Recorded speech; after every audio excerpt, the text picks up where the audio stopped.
So we have a word problem here. A boy buys 3 pencils and 2 binders, and a sister buys 2 pencils and 4 binders.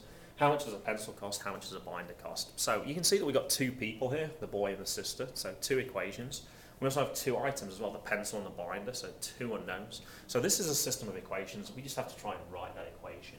Now it's sort of almost written out already. 3 pencils, 3p, 2 binders, and, it's like add, so add 2b, costs $6.25, so equals $6.55. Now I did one slightly different thing. I actually put it as how many pennies it is, 655.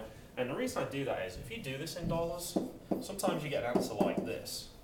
And people put, 5 cents, which is actually not true for this one, because this is half a dollar, which is 50 cents. And what it does is the calculator misses out the 0 on the end here. So if we actually do it in cents, then if it comes out as 5, then it is 5 cents. And if it comes out as 50, then we know it's 50 as well.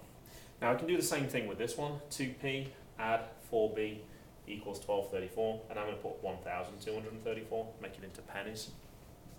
And then this time, notice my equations don't start with y equals, and they actually have in standard form here. So this is the other method we can use for this question. So if we're in standard form, then we're going to do something slightly different. So I'm going to open up my calculator here. I'm going to go to menu. This time I'm going to go to equation. And I'm going to choose simultaneous here, so F1. It asks us how many unknowns do we have. So P and B, so we got 2 unknowns for this one, so 2. So press F1. And then we have this little matrix here where we can now enter the values that we want to find here. So 3P, so we say how many of the first variable?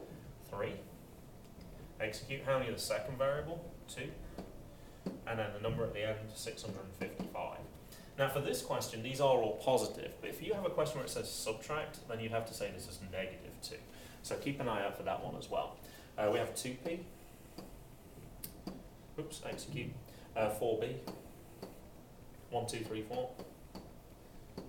And then once we've got our values all entered in, if we press solve, then it's going to tell you your answer. So it says the first value is 19, so that means that's the pencil is 19 cents. And the binder is 299 cents. And perhaps now we might want to change that back to $2.99 as well. So we've got 2 different methods there. If it starts with y equals, then we want to use the graph method and solve.